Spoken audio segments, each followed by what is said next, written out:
आगे step note करते हैं। अपन फाइंड आउट क्या करना है अपन को, electric field at point P, पहले पी पॉइंट पर निकाल लेते हैं। Relation by E is equal to minus gradient phi, ये रिलेशन होता है, मतलब पोटेंशियल की negative gradient is equal to electric field. Direction of the electric field always high potential to low potential by means negative gradient. इसको Cartesian coordinate में कैसे represent करते हैं, देखो नेगेटिव डेल को कैसे रिप्रेजेंट किया जाता है, i cap del upon del x phi, j cap del phi upon del y, k cap del phi upon del z. Okay,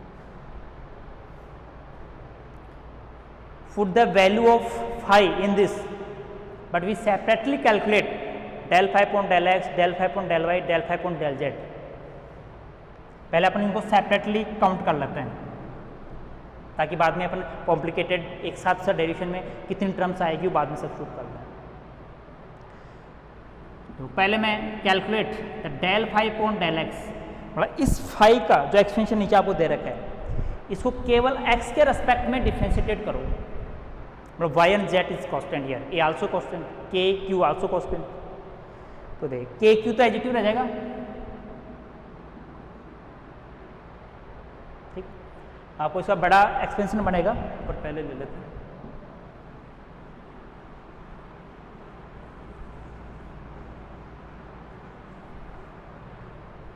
ठीक है, नोट दिस इक्वेशन इज 1, मैं इसको आपको इक्वेशन नोट कराता हूँ, ये बाद में मैं यूज करूंगा वापस कि इस इक्वेशन में मैं del phi upon del x, del phi upon del y, del phi upon del z की वैल्यू सेपरेटली काउंट करके यहाँ बाद में रिप्लेस करूंगा। ठीक है,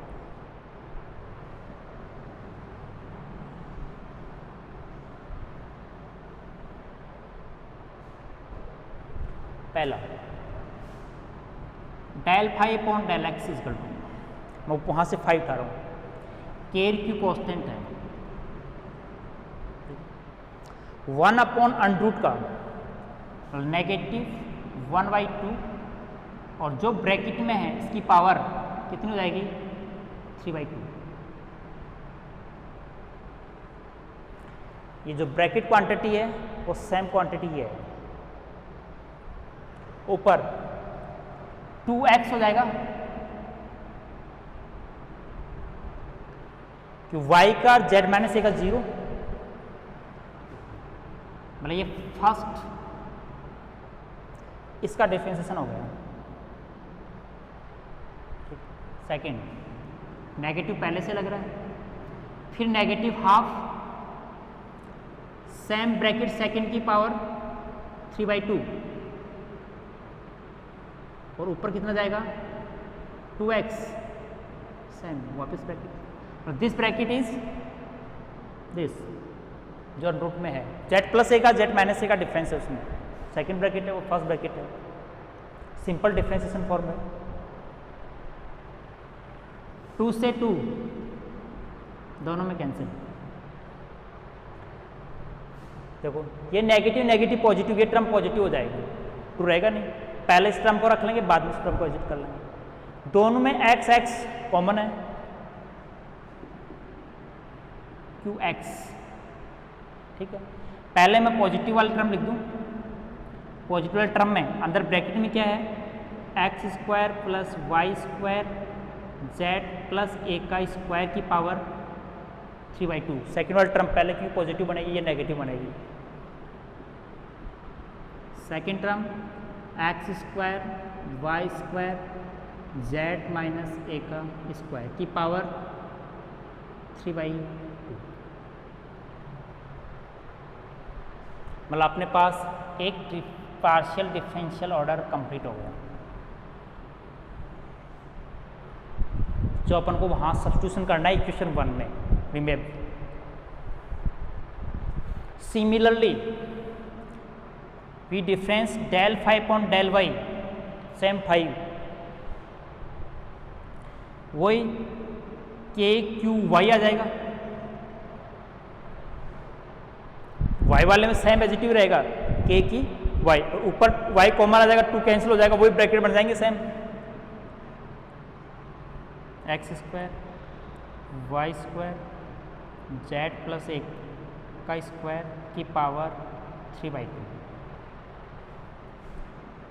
1 x square y square z minus 1 का स्क्वायर की पावर 3/2।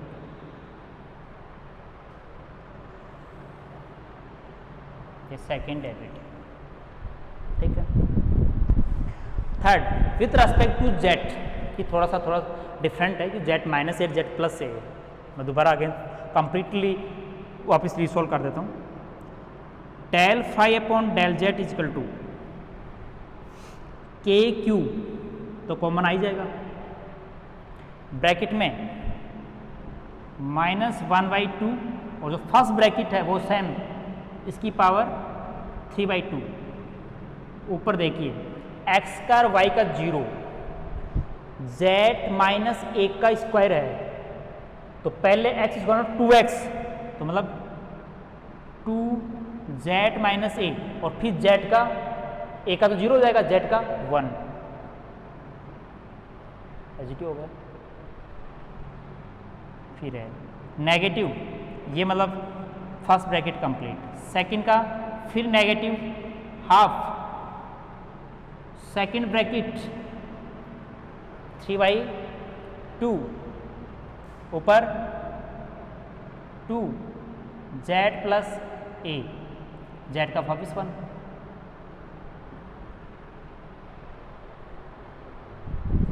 फिट हो गया। 2 से 2 कैंसिल,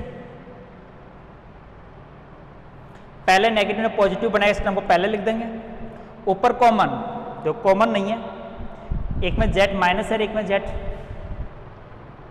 प्लस ए है, दोनों की जिन्हें ड्यूमेटर क्वांटिटी भी डिफरेंट है तो सेपरेट रहेंगे, तो के क्यू बाहर आ जाएगा। पहले मैं पॉजिटिव वाला टर्म लिख देता हूँ, z प्लस ए, और यहाँ रहेगा एक्स स्क्वायर वाई स्क्वायर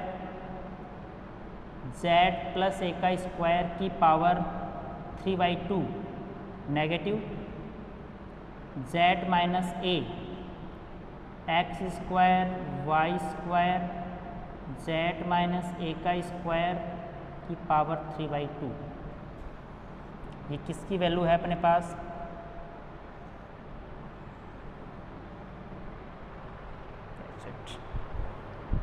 तीनों partial differential derivative find out कर लिए।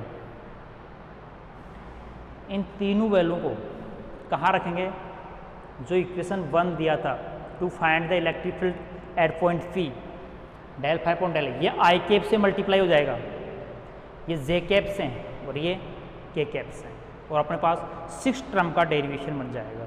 वो क्या होगा, electric field at point P। कि पहले अपन ने पोटेंशियल फाइंड आउट किया, और पोटेंशियल फाइंड आउट करने के बाद में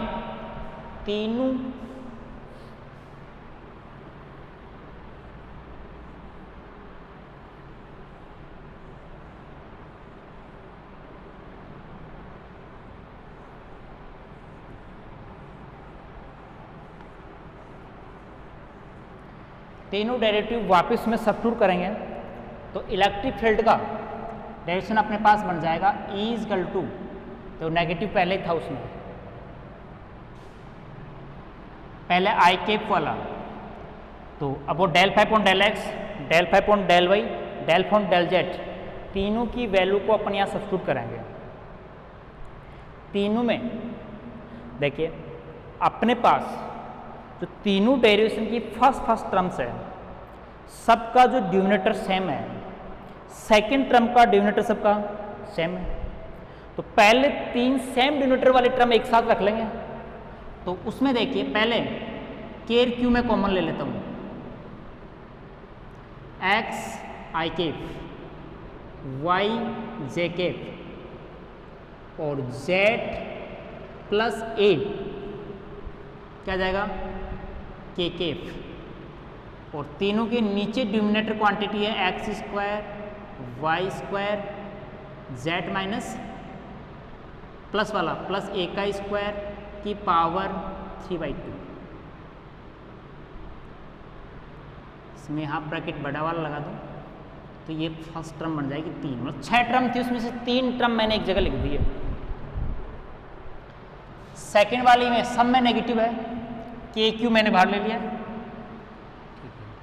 वही एक्स आई के, वो एक्स तो बाहर है कॉमन में, वाई जे केफ और जेड माइनस ए के केफ, और नीचे डिनोमिनेटर भी होगा x square y square z minus a का स्क्वायर की पावर 3/2।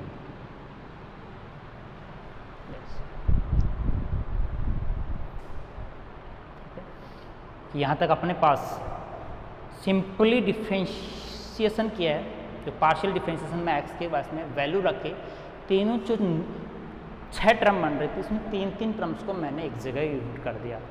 वेक्टर फील्ड में वैल्यू है, वेक्टर में आई के जे के वेक्टर्स में आ रही है।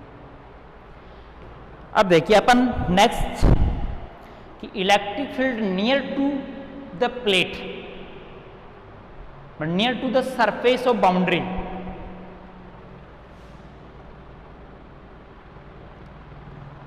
Electric field near to plate या बाउंड्री, मतलब at tends to 0, z tends to 0, boundary के ऊपर जेड क्या है 0, तो इलेक्ट्रिक फील्ड E यहाँ जेड टेंस टू 0, मतलब जेड की इक्वल टू 0 सब्स्टिट्यूट करते हैं, तो इस डायरेक्शन पूरे में जेड इक्वल टू 0 सब्स्टिट्यूट कर दें। अपने पास एक्सप्रेशन में देखना कौन सा पॉइंट बचता है, माइनस लिख दूं के क्यू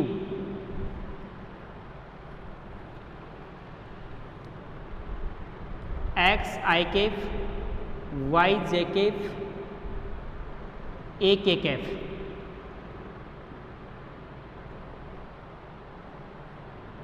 अंडरूट नीचे x square y square a square की power 3/2 first term, second x i cap y j cap minus a k cap upon x square y square a square की power 3/2।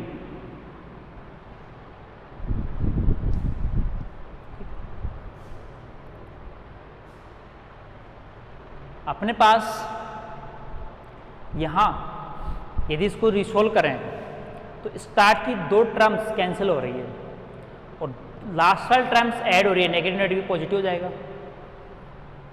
तो अपने पास resultant minus के Q और 2a और के cap आ जाएगा,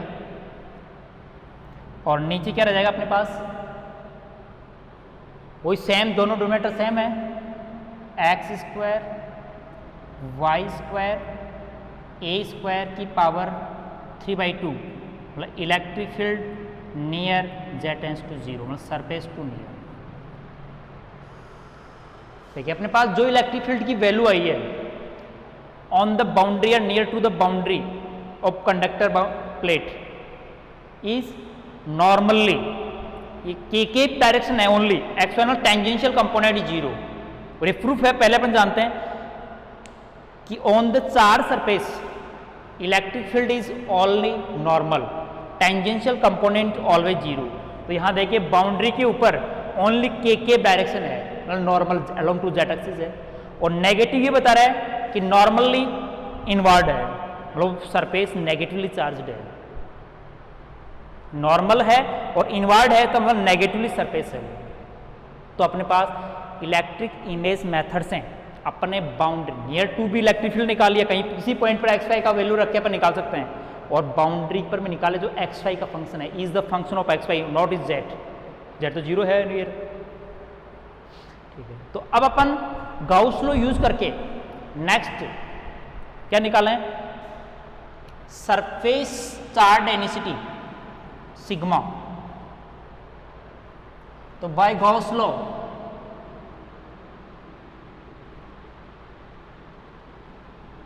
तो electric field E near to surface charge sigma upon epsilon naught होता है।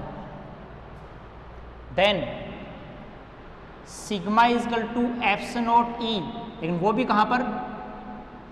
नियर टू सरफेस वाला। कि लाइन जो खींच रहा हूं वो मतलब है ऑन द बाउंड्री, जो ये वैल्यू रखनी है।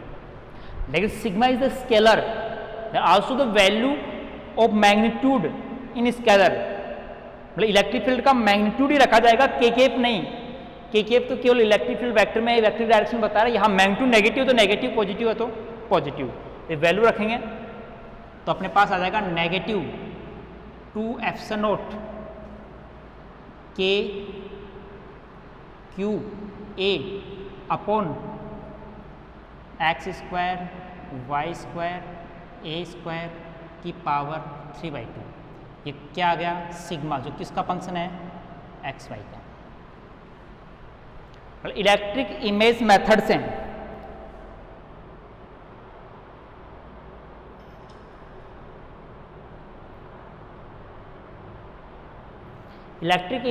से अपने surface charge density of the boundary find out कर लिया। अब अपन total induce charge on the boundary, क्योंकि इंड्यूस ही था, पहले था नहीं बाउंड्री के, ये इंटरेक्शन के कारण इंड्यूस हुआ था। ये तो सरफेस चार्ज डेंसिटी है, ठीक है। तो टोटल इंड्यूस चार्ज मैं क्यू डैश मान लूँ, तो सिग्मा का अपन सरफेस इंटीग्रेशन करके क्लोज पूरी सरफेस एस के ऊपर क्लोज बाउंड्री, वैसे अपन यदि बाउंड्री क्लोज होती है तो क्लोज होता है open infinite extension minus infinite to plus infinite, पूरी क्लोज बाउंड्री है। तो अपन सिग्मा डीएस ऐसा लिख सकते हैं कि टोटल बाउंड्री के ऊपर यदि सिग्मा का सरफेस इंटीग्रेशन कर दें तो टोटल इंड्यूस चार्ज आ जाएगा। और अपनी बाउंड्री एक्स वाई प्लेन में है और रेक्टेंगुलर एक्सटेंड है, तो अपन छोटा सा एक एलिमेंट लें उस बाउंड्री पर, तो उसको अपन dx dy लिख सकते हैं, जहां x की dimension from minus infinite to plus infinite and also y varies from minus infinite to plus infinite. Then in dimension we 2 order second minus infinite to plus infinite minus infinite to plus infinite sigma x y, जो value है problem रख देंगे यहाँ dx और dy। x और y दोनों की limit अपन को दे रखी है माइनस इनफाइनाइट से प्लस इनफाइनाइट, और सिग्मा x की वैल्यू अपन यहाँ फाइंड आउट कर लें इलेक्ट्रिक इमेज मेथड से। ये वैल्यू यहाँ सब्स्टिट्यूट करेंगे और इस इंटीग्रेशन को अपन सोल्व आउट करेंगे, तो अपने पास total induce charge on the plate आ जाएगा।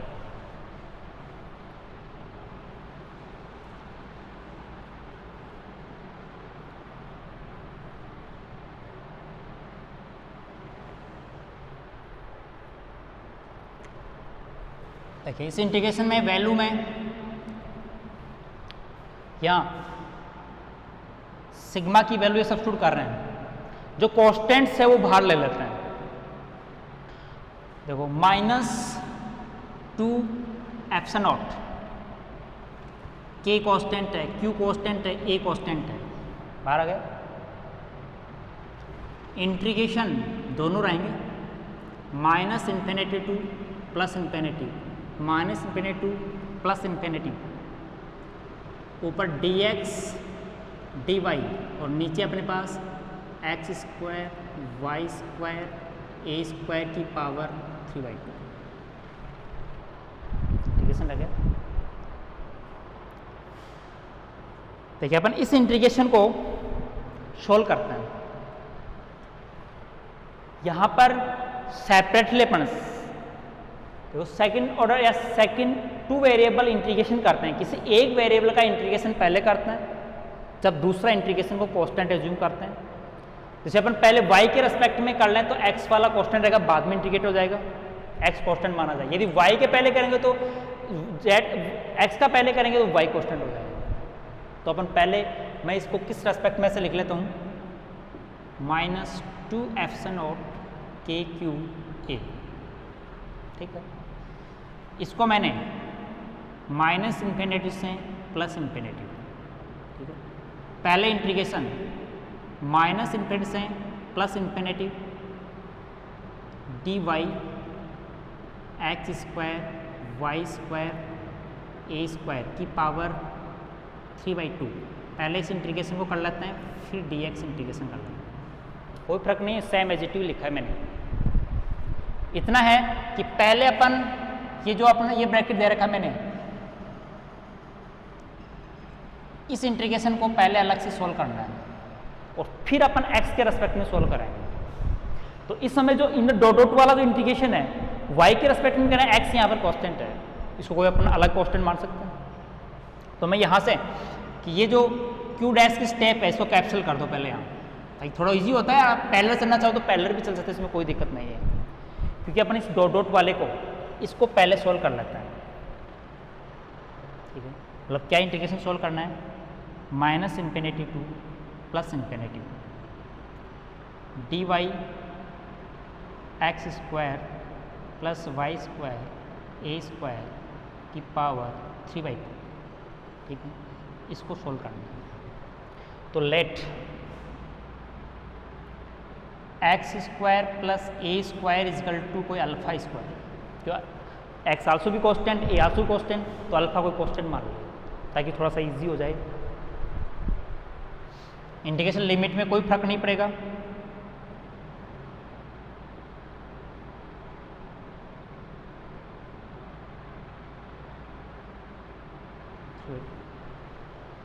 आपको ट्रिकोनेट्री मेथड या सब्स्टिट्यूशन मेथड के द्वारा इसको अपन सोल्व कर सकते हैं। y इजकल टू कोई कांस्टेंट ऐसा एज्यूम करेंगे, इंटीग्रेशन लिमिट चेंज कर लें तो इजी सोल्व हो जाए। तो let y is equal to alpha tan theta, तो dy is equal to sec square theta d theta, and the limit minus infinity means देखो टेन थीटा की वैल्यू इन्फिनिटिव 90 पर और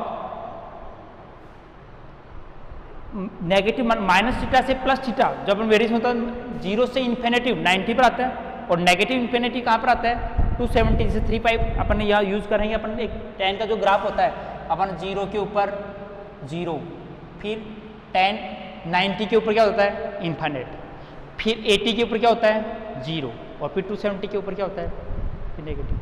तो अपन इस इक्वेशन को फिर लिमिट चेंज कर लें। लिमिट कहाँ की हो जाएगी, माइनस π/2 से लेकर प्लस π/2 तक, ऐसा भी लिख सकते हैं अपन, माइनस π/2 से लेकर प्लस π/2 तक। तो सब्स्टिट्यूट करो, इंटीग्रेशन माइनस π/2 से plus π/2 dy is equal to alpha sec square theta d theta. यहाँ वैल्यू सब्स्टिट्यूट करें तो देखो अल्फा स्क्वायर कॉमन आ जाएगा और 1 plus tan square is equal to sec square theta बच जाएगा।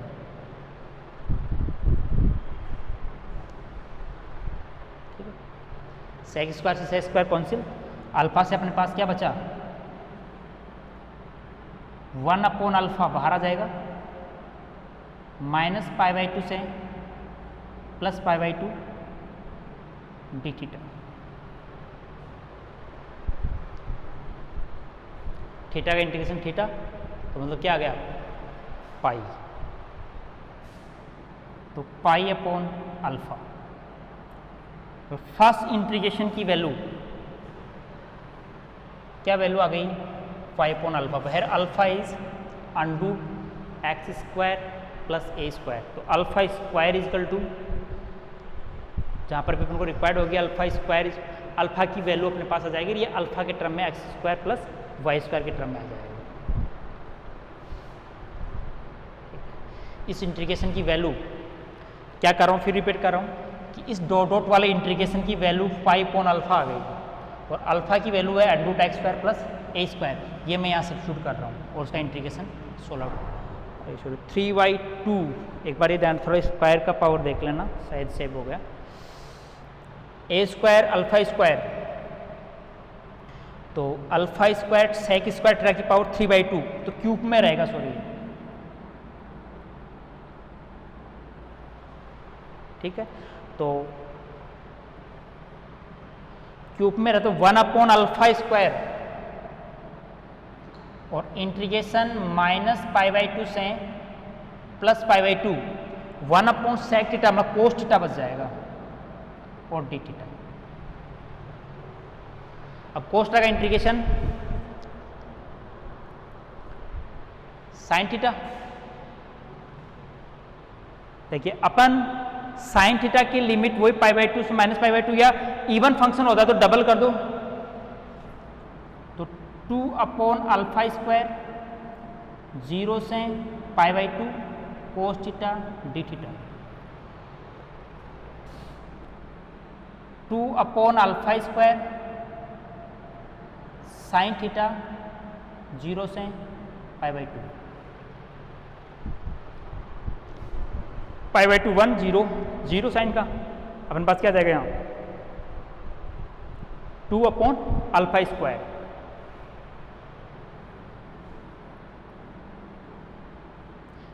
α² मीन्स यहाँ अपने पास हो जाएगा 2/α² का मान है x²/a²। ये अपने पास इस इंटीग्रेशन जो सेकंड इंटीग्रेशन है इसकी वैल्यू ये रहेगी। ठीक है, ये अपना इंटीग्रेशन फर्स्ट इंटीग्रेशन कंप्लीट हो गया। अब अपन पुट करते हैं सेकंड उसी इंटीग्रेशन में इसकी वैल्यू।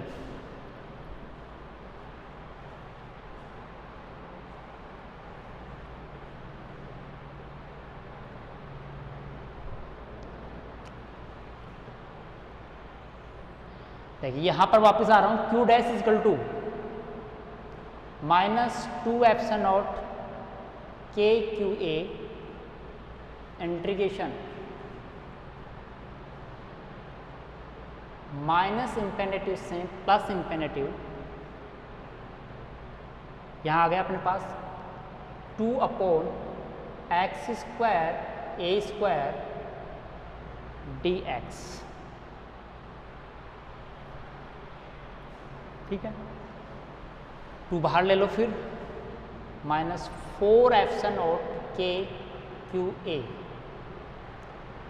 इंटीग्रेशन -∞ से +∞ dx/x²/a²।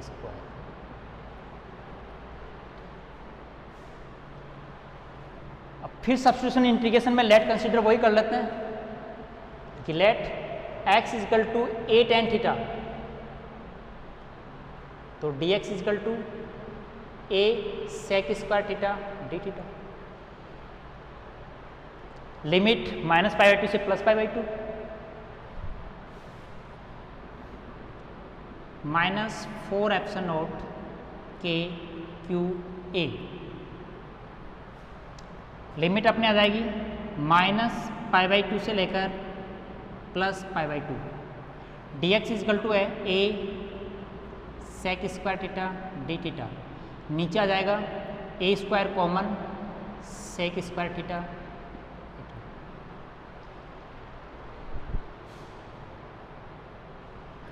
इसका सोल्व आउट पूरा कंप्लीट, a बाहर आ जाएगा, a से कैंसिल हो जाएगा, -4ε0 kq a कैंसिल हो गया और इंटीग्रेशन -π/2 से +π/2 और क्या हो जाएगा ये थीटा, क्योंकि sec² से sec² कैंसिल, तो क्या वैल्यू हो गई है sec पाई, इसकी वैल्यू आ गई लिमिट में पाई, तो मतलब 4πk, ये वैल्यू आ गई 4πε0 kq। मैंने बताया था k इजकल टू होता है 1/4πε0, तो दिस वैल्यू इज -q, मतलब total induce charge is -q। Is right कि इंटरेक्शन फेनोमेना में जितना चार्ज एक बॉडी से इंटरेक्शन उतना ही चार्ज नेगेटिवली इंड्यूस होता है, तो पूरी सरफेस के ऊपर -q चार्ज इंड्यूस हो जाएगा +q चार्ज के इंटरेक्शन से। ठीक है, ये अपना एक प्रोसेस कंप्लीट हो गया कि q चार्ज इस प्लेट के ऊपर कितना पॉइंट चार्ज है वो एक्सिस हुआ, वो इलेक्ट्रिक इमेज मेथड से सोल्व होगा। कई बार अपने पास फोर्स एक्सपेंशन भी पूछा जाता है या चार्ज डेंसिटी का वेरिएशन भी पूछा जाता है, फील्ड लाइंस ड्रॉ भी पूछा जाता है कि जो इलेक्ट्रिक फील्ड लाइंस है वो किस टाइप की होगी। जैसे अपने पास मैं आप पहले फोर्स एक्सपेंशन कर लेते हैं। तो force between the plate and point charge, plate is remove by the point charge. तो क्यू डैश अपना एक इमेजरी चार्ज माइनस क्यू और प्लस क्यू, कितनी डिस्टेंस पर है इसमें, देखो माइनस क्यू और प्लस क्यू दोनों के बीच में डिस्टेंस है 2a। अपना सिस्टम ये है, ठीक है। तो इस सिस्टम के अकॉर्डिंग अपने पास जो फोर्स है KQ1 Q2 upon R square, direction is दोनों नेगेटिव पॉजिटिव तो अट्रैक्टिव की होगी, तो नेगेटिव साइन आ गया तो अट्रैक्टिव को अपन वर्ष मानते हैं। यहाँ वैल्यू रखें KQ minus Q square, Q same है नेगेटिव था, और 2a का होल स्क्वायर, तो मतलब आ गया minus K whole square 4a स्क्वायर। कि दोनों पॉइंट चार्जेस के बीच में जो डिस्टेंस थी उस डिस्टेंस के अकॉर्डिंग अपन ने दोनों की वैल्यू को एज्यूम कर लिया, दोनों जो फोर्स एक्सपेंशन है उस टाइप से नोट हो गया। अब अपन फोर्स की वैल्यू फाइंड आउट करने का एक दूसरा मेथड भी है। जैसे मान लो कि टोटल इंडूस चार्ज सिग्मा में अपन को केवल सिग्मा सरफेस चार्ज डेंसिटी दे रखी है और उस प्लेट के ऊपर फोर्स फाइंड आउट करना हो। मान लें कि अपने पास एक सरफेस, एक प्लेन मान लें, इस plane is positively charge, there distribute charge density sigma. तो अपन यदि इस चार्ज के ऊपर कितना इलेक्ट्रोस्टैटिक फोर्स होगा सेल्फ, तो अपन इस पार्ट का छोटा सा एक सरफेस एरिया ले लें, ये पॉजिटिवली चार्ज है, एक छोटा सा कॉलम नोट करें जिसका एरिया है मान लो ds, सिलेंड्रिकल एरिया सरफेस। इस ds में कितना चार्ज है, dq equal to sigma ds, और इसके अदर रिमेनिंग चार्ज है, इस ds एलिमेंट के अलावा जो अदर रिमेनिंग चार्ज बच गया है वो आपस में इंटरेक्शन करेगा और फोर्स अप्लाइड करेगा।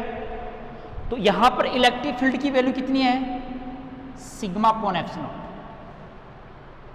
यदि वन साइड कंडक्टिव सरफेस है तो सिग्मा अपॉन 2 एप्सिलॉन है। एक साइड में चार्ज, दूसरी साइड में चार्ज फेनोमेना इक्वली डिस्ट्रीब्यूट हो रहा है, एक सरफेस है, वो हाफ सिग्मा कब आता है कि जैसे मान लो कि एक थिक प्लेट है थोड़ी सी विड्थ में, एक साइड से चार्ज दें तो चार्ज आधा चार्ज साइड में, आधा चार्ज साइड में, एक साइड का चार्ज आता है पॉजिटिव साइड में, पॉजिटिव साइड में चार्ज देते हैं तो, लेकिन एक सरफेस के ऊपर कंप्लीटली चार्ज एक ही तरफ की बाउंड्री है तो सिग्मा अपॉन एप्सिलॉन आएगा, ठीक है। वो अपनी बाउंड्री कंडीशन पर डिपेंड करेगा। तो इलेक्ट्रिक फील्ड दे रखा है, पॉइंट चार्ज दे रखा है, तो इस पर फोर्स dF, उस एलिमेंट पर फोर्स कितना होगा, चार्ज इनटू इलेक्ट्रिक फील्ड। छोटा सा एलिमेंट ds ले लिया जिसमें चार्ज dq है और वहां पर electric field sigma upon epsilon not है, तो इलेक्ट्रिक फील्ड और चार्ज एलिमेंट को मल्टीप्लाई क्या करते हैं, इलेक्ट्रिक फोर्स। तो सिग्मा की वैल्यू रखें तो एप्सिलॉन नॉट और dq की वैल्यू रखें तो सिग्मा ds, तो क्या जाएगा sigma square upon epsilon not ds। ये ds मतलब पर यूनिट एरिया के ऊपर लगने वाला जो फोर्स है ds, इसको कैसे रिप्रेजेंट करते हैं, सिग्मा अपॉन एप्सिलॉन नॉट। यदि सरफेस कंडक्टर बाउंड्री है तो sigma square upon 2 epsilon not है, ठीक है, कंप्लीट। हाँ ठीक है, तो नेक्स्ट क्लास में अपन इसमें सेकंड प्रॉब्लम के बारे में बात करेंगे। Okay, thanks.